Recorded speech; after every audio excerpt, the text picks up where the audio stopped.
social security, labor rights, and financial services, and to address issues including lack of protection, unsafe workplace conditions, low incomes, and limited voices. The strategy also seeks to create a clear pathway for the promotion of small and medium enterprises by removing barriers and simplifying their registration and financing. The 8 strategic priorities include macroeconomic policies for employment, regulatory review, enterprise development, market and finance access, strengthening representation, and supporting marginalized groups, especially youth, women, persons with disabilities, and veterans of the liberation struggle. The implementation of the strategy will involve coordinated funding from government, development partners, the private sector, and social security institutions, guided by a detailed plan to monitor and evaluate progress. Cabinet considered and approved the National Employment Policy, which was presented by Honorable Vice President Keno retired Dr. KCD Mohadi as Chairman of the Cabinet Committee on Social Development. The review of Zimbabwe's 2010 National Employment Policy Framework seeks to address socio-economic changes, including those experienced during the COVID-19 outbreak, and to improve coordination among stakeholders. The aim is to enhance the policy's relevance, especially in linking education to economic needs, and to reduce youth unemployment and skills deficits. The new Comprehensive National Employment Policy 2026 to 2030 builds on previous strategies, aligning with national development plans and international frameworks. It sets 10 objectives, including strengthening labor rights, promoting inclusive growth, improving employment services, and ensuring safe working conditions. The policy emphasizes enforcement of labor laws, enhancement of targeted skills training, enterprise development, and support for rural employment through initiatives like village business units. An implementation plan and monitoring framework will guide and evaluate progress. Overall, the policy seeks to foster sustainable employment, revamp social protection, and promote economic resilience in Zimbabwe. Cabinet received an update report by the Minister of Industry and Commerce regarding the state of preparedness for the upcoming 66th edition of the Zimbabwe International Trade Fair, which will run from the 20th to the 25th of April 2026. The 2026 Trade Fair will run under the theme, and I quote, Connected Economies, Competitive Industries, close quote, and is expected to be officially opened on the 23rd of April 2026 by His Excellency Advocate Duma Gideon Boko, President of the Republic of Botswana. This year's ZITF theme underscores the significance of regional trade, cross-border collaboration, and promotion of resilient supply chains in line with the aspirations of the African Continental Free Trade Area. The build up to the 2026 ZITF includes ongoing comprehensive stakeholder engagements encompassing private sector and local embassies to promote broader participation. Strategic discussions are also underway with air services such as Air Zimbabwe, FastJet, and Ethiopian Airlines, among others, to facilitate increased flight frequency for seamless movement of delegates and exhibitors during the ZITF period.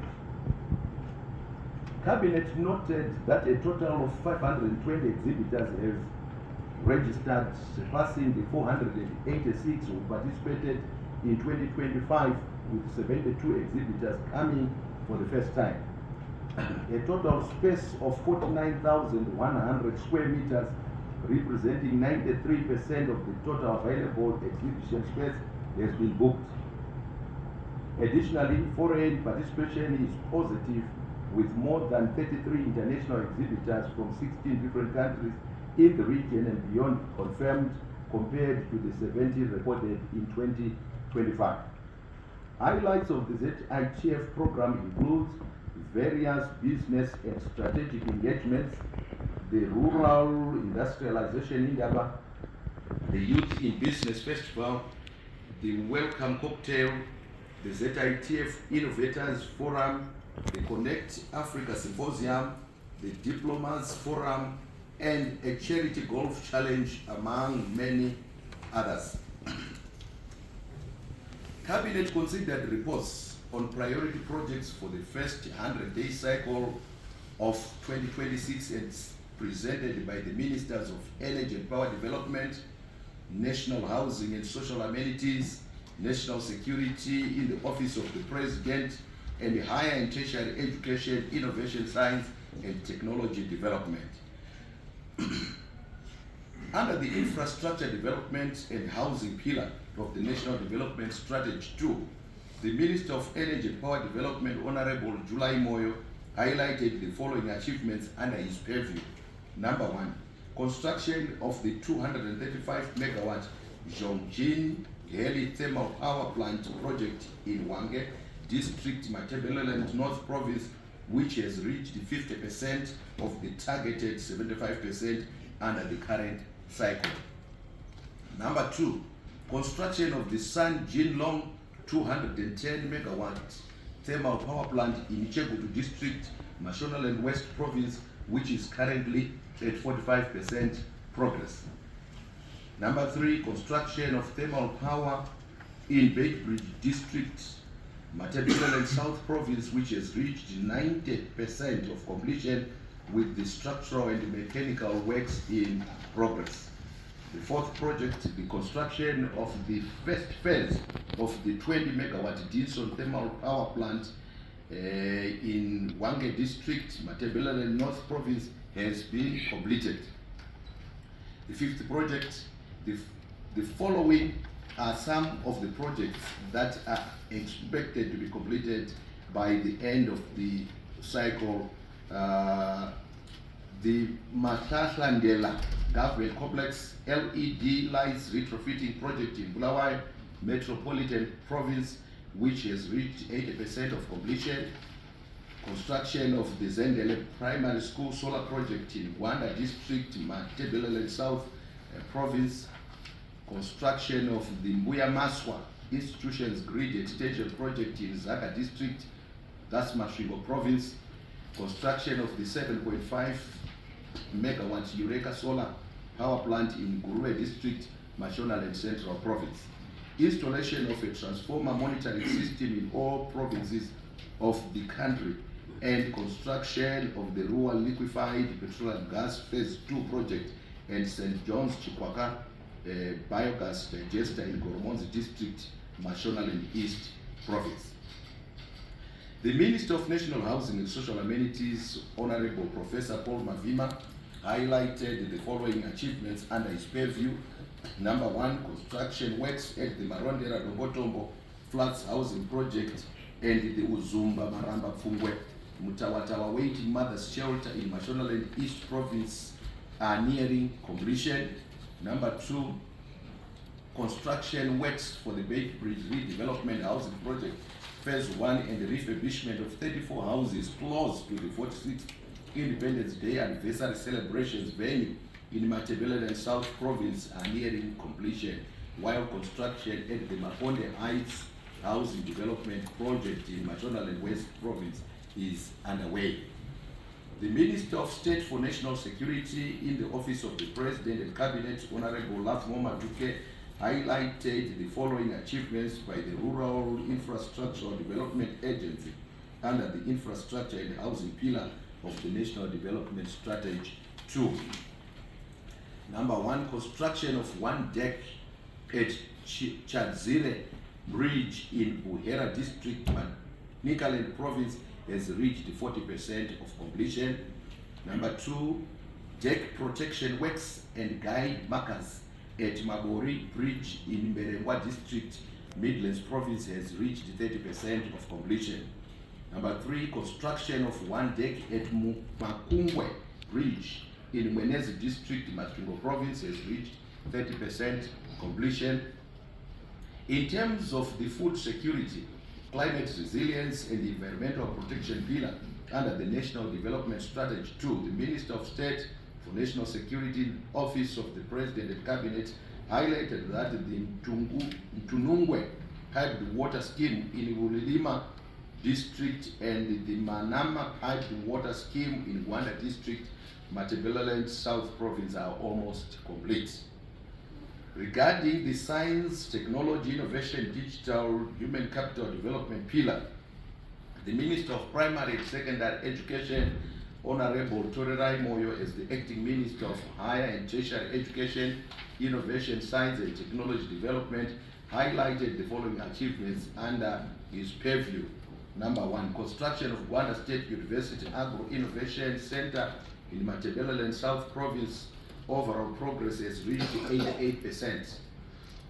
Number 2, installation of Mzarabani Masau Value Addition plant by Bindura State University of Science Education in Mzarabani District, Mashonaland Central Province. Overall progress has reached 95%. Number 3, construction of the Bindura State University of Science Education male hostel block in Mashonaland Central Province has reached 50% of the targeted work in this cycle. Number 4, some of the ongoing projects include the following: construction of the National Satellite Communication Center, construction of Emerson Dambudzo Mnangagwa Law School in Kwekwe District, Midlands Province, and 38% of the targeted 150 integrated skills expanded outreach program trainees certification in bricklaying, plastering, carpentry, flooring, glazing, and welding has been achieved. Cabinet received a report by the Minister of Foreign Affairs and International Trade regarding His Excellency the President's state visit to the Republic of Ghana from the 1st to the 3rd of April 2026. The visit sought to advance the engagement and re-engagement policy, consolidate long-standing political and diplomatic relations, and expand economic cooperation between the Republic of Zimbabwe and the Republic of Ghana. The visit was at the cordial invitation of His Excellency President John Dramani Mahama of the Republic of Ghana. His Excellency the President Dr. E.D. Mnangagwa recalled the historic and principled relations between Zimbabwe and Ghana rooted in shared Pan-African solidarity ideals. The two leaders further reaffirmed their commitment to deepen and broaden cooperation and agreed to sustain regular high-level engagements to unlock the full potential of the partnership. On the sidelines, business trade engagements were held by Zimtrade and the Zimbabwe Investments and Development Agency, ZIDA. 10 legal instruments were signed and a priority of sectors for expanded cooperation were identified, including trade and investments, agriculture, mining and mineral beneficiation, renewable and nuclear energy, scientific research, innovation, and health and pharmaceuticals, among others. His Excellency the President Dr. E.D. Mnangagwa extended an invitation to His Excellency President Mahama of the Republic of Ghana to visit Zimbabwe. Cabinet received a report presented by the Minister of Foreign Affairs and International Trade, who represented His Excellency the President of Zimbabwe, Dr. E.D. Mnangagwa, at the 56th annual meeting of the World Economic Forum 2026 Davos in Switzerland, and was accompanied by the Minister of Finance, Economic Development and Investments Promotion.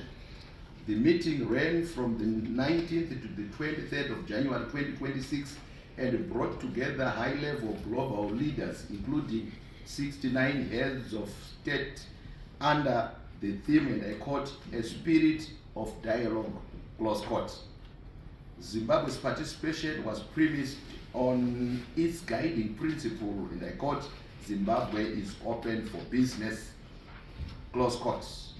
And I quote again, a friend to all and an enemy to none, close quotes. The minister highlighted that discussions underscored global order tensions impacting trade exchanges and deepening fragmentation. The tensions are exerting pressures on states to align with the dominant powers or defend multilateral norms.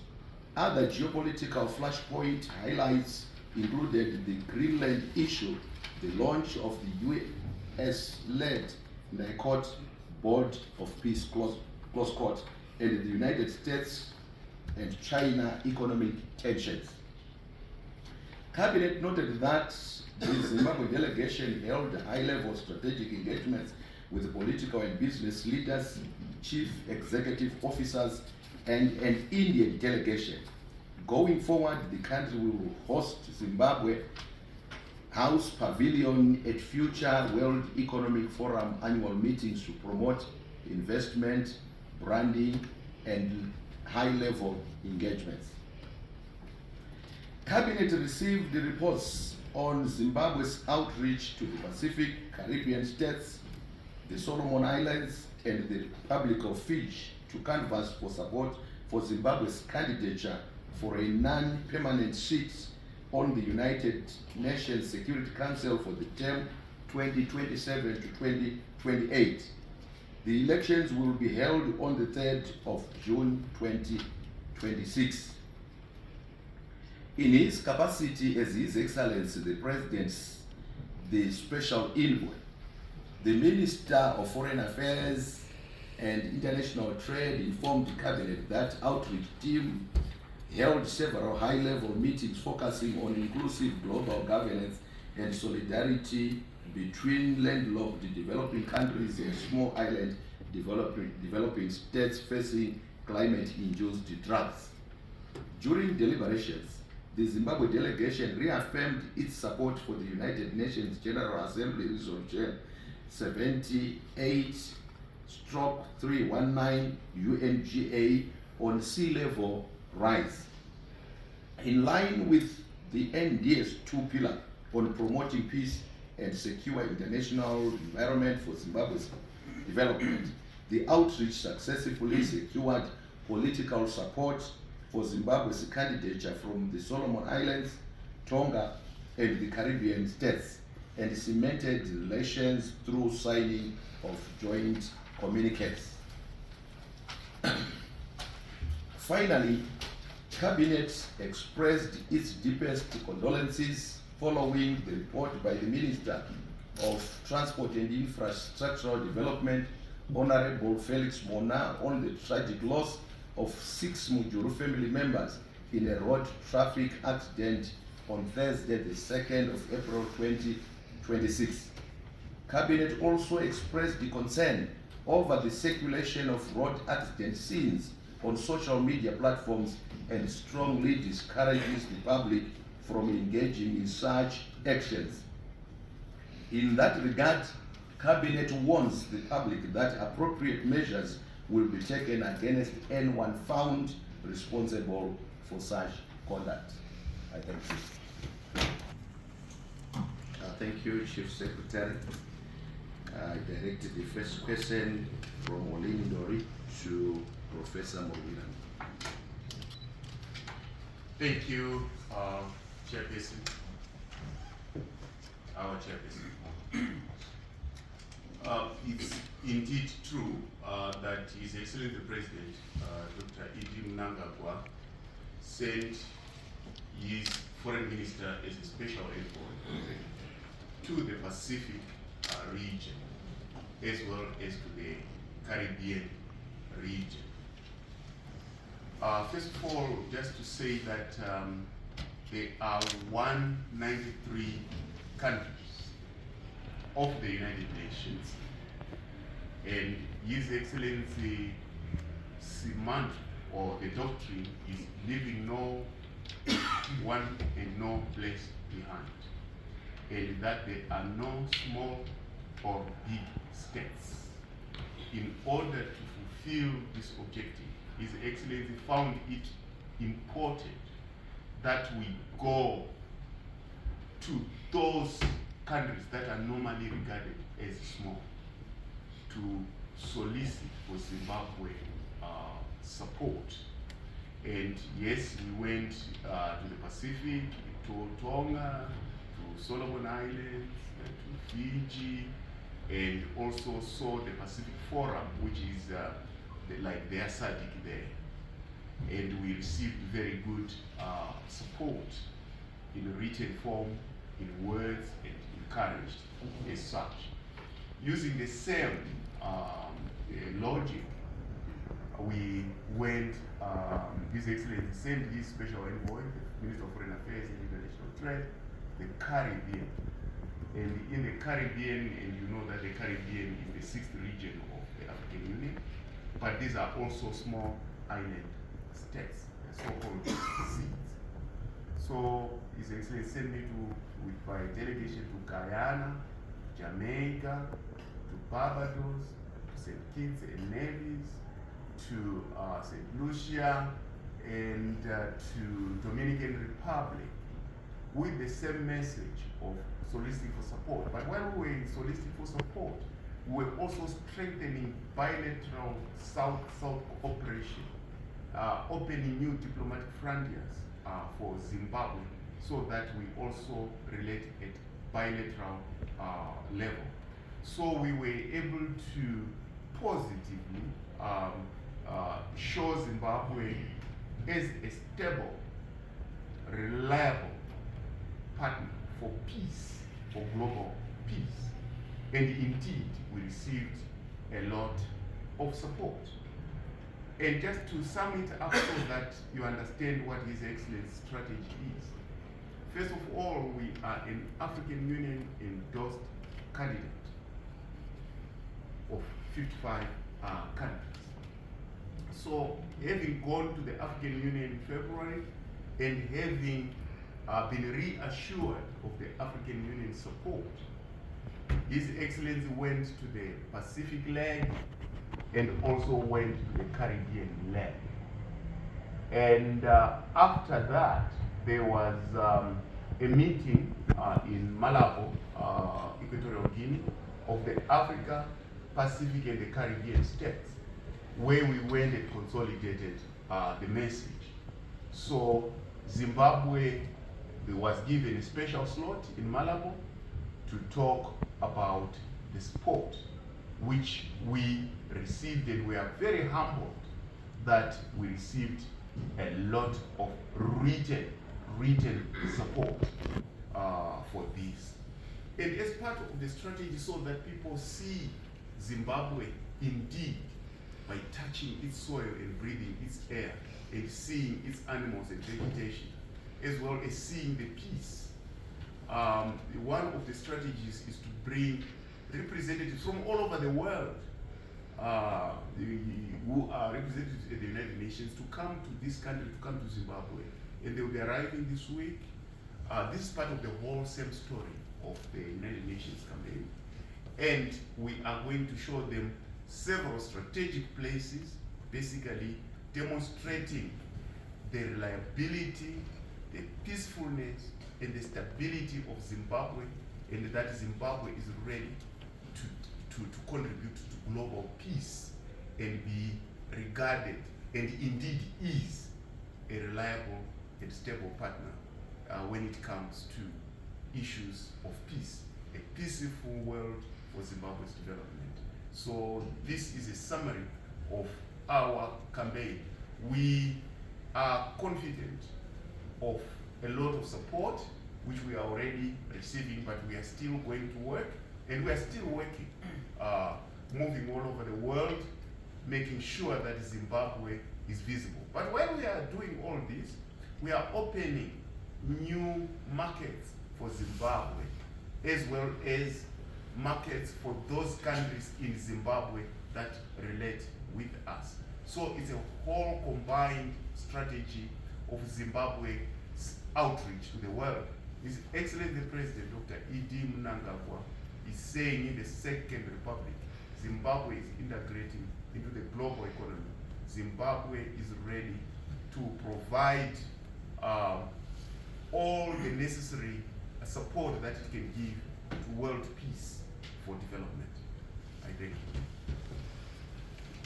Secretary, the question which was directed to Honorable Minister Mona regarding pictures that are being taken at accident scenes, like you heard, Cabinet today looked into that issue and seriously condemned such acts. So going forward, the law is going to take its course. I'm aware that a lot of people are concerned about such acts, especially if you could imagine finding that your relative is passed on through social media and how much troubling it becomes. So this is exactly what we would want to avoid, and going forward you will see that a lot of people will be tried before the courts already. We have some laws that provide for prosecution of people who would have conducted themselves in such acts. So that's what is going to happen in Richmond. Going forward, you will see the law taking its course. I will now refer the second question from Latwell Nyangu to Honorable Edgar Moyo on national formalization. Honorable Minister. Thank you very much, Chairman of this session, and thank you very much to the gentleman who asked the question. Now, let me begin by saying that formalization really is an attempt to bring economic units, different economic units, under the legal, regulatory, and institutional frameworks. And in this effort, there is a matrix on what should happen at what time. So there is no single timeline. But however, our end game we should get there by 2030. But then each activity has its own timeline, and in that order, we'll be able to evaluate and monitor our progress. And some of the things are always ongoing. For example, issues to do with the tax compliance. A company that's registered that formalizes this year is different from the company that's going to formalize next year or the year after. So each activity will have its own timeline according to the framework. But we envisage that by 2030, by and large, we should have achieved formalization to a large extent. And we also looking at in this formalization strategy, encouraging and incentivizing different economic units to formalize. And this can be done through lowering some barriers to formalization, which include sometimes complicated registration processes, which we have simplified. Also looking at entry costs into certain business undertakings. So all these things are a whole of government and different regulatory frameworks, different ministries are going to come up with measures to ensure that formalization is achieved and is made easy for people to comply. Thank you. And let me thank the lady for the question. Our target for NBS 2 is 1 million housing units, and I'm very glad to say that we had a similar target for NBS 1, and we managed to achieve that. So we are very confident that we'll also achieve this target, this new target, and maybe even surpass it. What I would like the nation to know is that this is an undertaking that is not left to government alone. The projects that you referred to are projects that are being done by government for its own workers, the civil servants. And there are many such projects across the country at different levels of implementation. But as for the 1 million target, we are going to harness the participation of the private sector, but also the participation of individuals as they provide their own housing units. Government's role will be to ensure that the environment for housing delivery is made such that it facilitates that participation by individuals, by the private sector. For individuals, for example, we need to work on the financing models that will provide viable mortgages that people can tap into as they build their own housing units. For the private sector, working together, we can roll out programs where government comes, for example, up with the necessary land where development can take place, and these arrangements can be negotiated with the private sector.